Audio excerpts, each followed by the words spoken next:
So you rolled the number 4. This is the treble ribs. So right where you're sitting, you were just going to chain a total of 3. And if you're not changing color, if you're changing the color, you're going to slip stitch to the back loop only. If you're new to crochet, there's always 2 loops. It's the furthest one away from you, which will create the ridge, and the right side is facing up. So just attach with a slip stitch and then chain 3. Now, you're going to work your way across the tops here in the back loops only, all the way with the double crochet. And this is going to set us up for the ribs that will appear really soon. So double crochet on the back loops all the way across, and I'll be right back in a moment. Once you're all the way across, you'll turn your work and begin row number 2.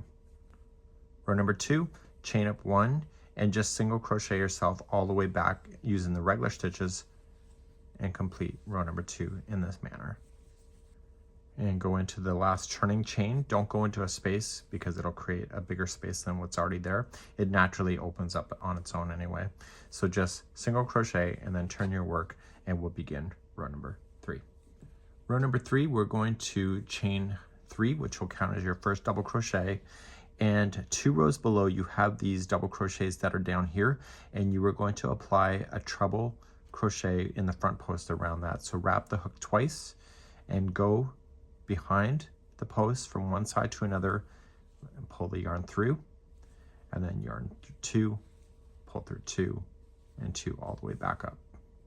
This will count as the stitch that it's sitting in front of, so we just automatically skip that one and we proceed to the next one and double crochet.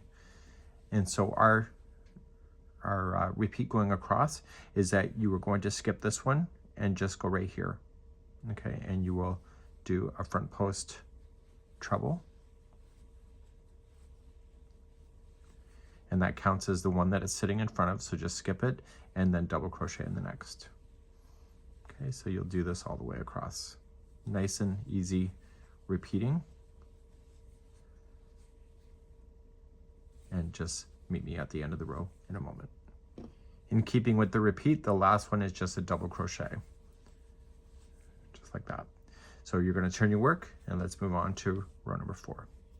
Row number 4, just chain up 1 and apply 1 single crochet in each stitch all the way back across, and I'll see you at the end of the row. Okay, make sure the last one goes into the turning chain, not to a space, or you'll be missing a stitch. And turn your work, and let's do row number 5. Row number 5, we're going to do exactly what we just did when we were going down. The difference is that we're linking around this treble now and not a double crochet like we were before. So you're going to chain 3, which will count as your first double crochet, and then the next one is a front post treble around the other front post treble, and that will carry the ribbing through.